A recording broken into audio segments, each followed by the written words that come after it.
I'm Tony Deering, and welcome to Lesson 3 on the pathway to better brain health. Today's topic is diet and nutrition. Your brain only accounts for about 2% of your body mass, but 20% of everything you eat goes to fuel it. So your diet matters, and never more so than when you have mild cognitive impairment. The traditional American diet is laden with known cognition killers like red meat and refined carbohydrates and sugar. Cutting back on those in favor of healthier choices, including more fish, plant-based protein, and fruits and vegetables, is one of the best ways to protect your brain.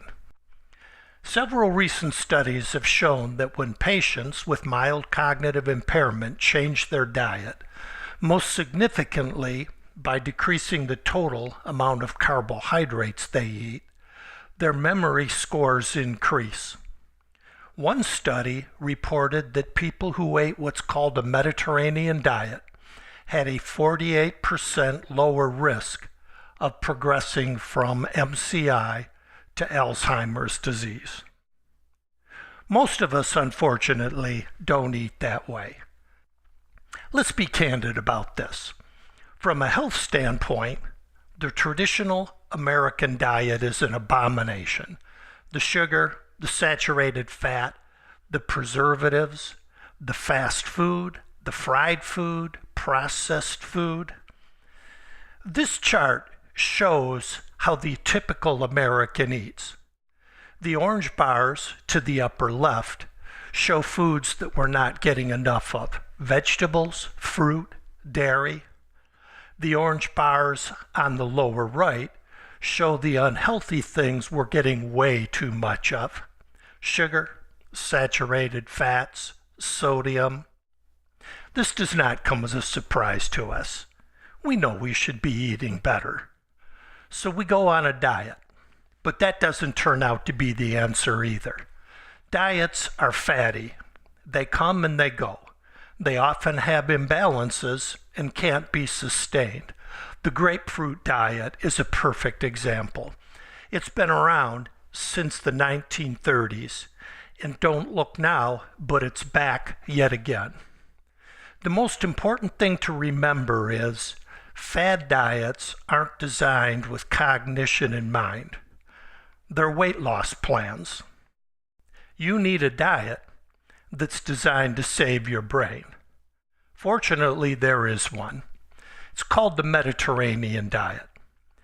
The Mediterranean diet is characterized by plenty of fish, leafy greens and other colorful vegetables, berries, nuts, whole grains, legumes, poultry, olive oil, and moderate amounts of wine. And as we continue here, let me mention that you do not need to be taking notes furiously. Everything I'm covering in this lesson is available in the Fast Facts and resources at the bottom of this post.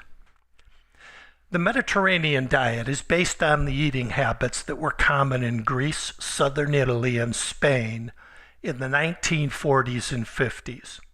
The people of that region enjoyed long, healthy lives, something that eventually came to the attention of researchers here in America and elsewhere. A preponderance of studies has shown that eating this way can protect cognition and help fend off dementia. The Mediterranean diet avoids the unhealthy foods that Americans shove into their mouths, but just as important, it's packed with things our brain really needs and that we don't get enough of in the Western diet. One of the biggest of those is omega-3 fatty acids, the so-called good fat. Think of omega-3 as motor oil for your mind. It keeps your brain lubricated, allowing it to operate at peak level. It also improves your mood and reduces your risk not only of dementia, but also of heart disease, cancer, and diabetes. Cold water fish are a good source of omega-3. That includes salmon, tuna, herring, mackerel, sardines, and lake trout. Other good sources of omega-3 are walnuts, flaxseed and flaxseed oil, canola oil, seaweed, green leafy vegetables, tofu, and other forms of soybeans. But there are other foods you want to include in a brain-healthy diet as well. Green vegetables like spinach, kale, arugula, broccoli, Brussels sprouts. These are rich with many brain-loving nutrients. We now also know that vegetables like spinach, kale, and chard are potent superfoods for brain health.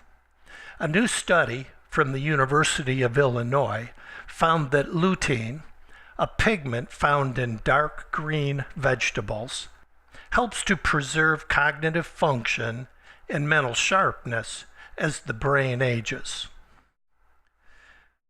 Melinda Morris, the author who led the study, said those who consumed 1 to 2 servings of green leafy vegetables per day had slower cognitive decline that was the equivalent of being 11 years younger in age. Other things you want to eat: yellow vegetables such as carrots and squash, which offer antioxidants and B vitamins, blueberries, raspberries, and blackberries. They're packed with antioxidants and could potentially slow aging in the brain.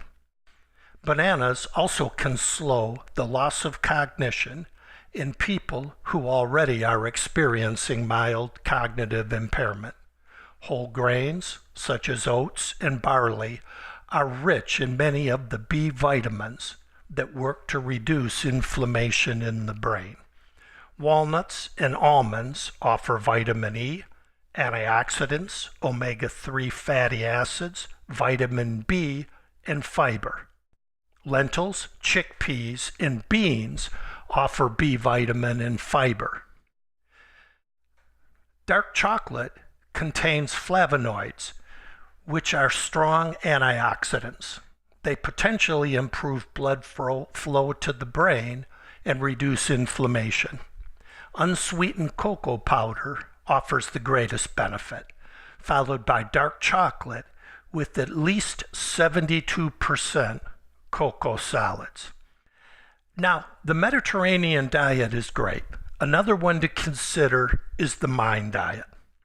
It was developed by researchers at Rush University Medical Center in Chicago. It's basically a combination of the Mediterranean diet and the DASH diet, a well-known diet designed to promote heart health. U.S. News and World Report has ranked the MIND diet as the #1 easiest to follow diet and the #2 best diet overall, based on its evaluation of 38 well-known eating plans. In a 4-year study of 960 seniors, those who adhered to the MIND diet lowered their risk of developing Alzheimer's by up to 53%. Even those who only followed it moderately well lowered their risk to 35%. So that covers some foods and some liquids, but here are a few general rules of thumb that promote brain-healthy eating. In particular, try to limit your red meat, butter, margarine, cheese, sweets, and fried food or fast food. Here's a final thought. Eat well with a capital W. In other words, eat well in both senses of the word. Learn how to eat foods you enjoy that also happen to be healthy. The answer isn't to give up all the foods you love and force yourself to eat boring, tasteless meals instead. As with exercise or any other changes you want to make in your life, do what you love, which means, first of all, that you can still eat the foods you're eating now, even the naughty ones. You just need to eat less of them. These days, it's easier than ever to find delicious recipes to prepare and enjoy healthy foods that you should be eating more of. That green smoothie pictured here, that may look yummy to you, or it may look like the most hideous thing you could ever imagine drinking. If that's the case, don't drink it. Don't make yourself miserable with food you can't stand. There's always a better option. Consider chickpeas, also called garbanzo beans. They are a variety of legume, and legumes are, without question, one of the healthiest foods you can eat. They enjoy a particularly strong association with brain health. That being said, here's the reality. Most Americans are simply not going to eat chickpeas. It just isn't going to happen. But if you ask them to try hummus, they're likely to say, hey, that's actually pretty good. I'd eat that. And what is hummus except chickpeas and olive oil, two of the staples of the Mediterranean diet? It's brain-healthy food, and you can enjoy it. That's what you're looking for, ways to eat well and keep yourself well while giving yourself a more favorable chance of slowing any cognitive decline. There are so many wonderful resources out there to help you do that. Are you looking for guidance on how to improve your diet? Looking for recipes, meal plans, nutritional tips? Here are a few books that I can heartily recommend, or perhaps I should say brainily recommend. These two in particular: The Alzheimer's Prevention and Treatment Diet by Dr. Richard Isaacson and Dr. Christopher Ochner, and Just Tell Me What to Eat by Dr. Timothy Harlan. In addition, you may want to consider The Healthy Mind Cookbook by Rebecca Katz, The Brain Fuel Cookbook by Sam Anderson, or the Old Ways 4-Week Mediterranean Diet Menu Plan. Again, a reminder that there's information and links to these and other sources of helpful information in the reference guide at the bottom of this post. So congratulations. You have completed Lesson 3, and you're making great progress. You've only got 2 more lessons to go. They'll address sleep and mental and social stimulation. I've created a worksheet that you can use to rate yourself on these various risk factors. You'll find it below. Scroll down and you'll also see a list of resources. If you want to save the information from this lesson so that you can review it again later, there's a sheet of fast facts that you can download or print out. As always, I want to remind you that this site is educational and is not intended as medical advice.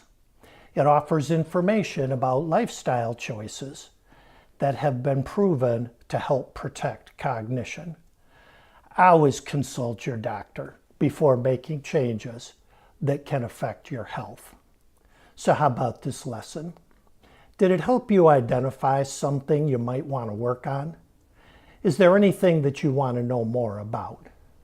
Leave a comment or question in the comment field below, or send me an email. If you know someone else who might benefit from this lesson, please forward it to them. And when you're ready, I invite you to continue on to Lesson 4. I'll see you there.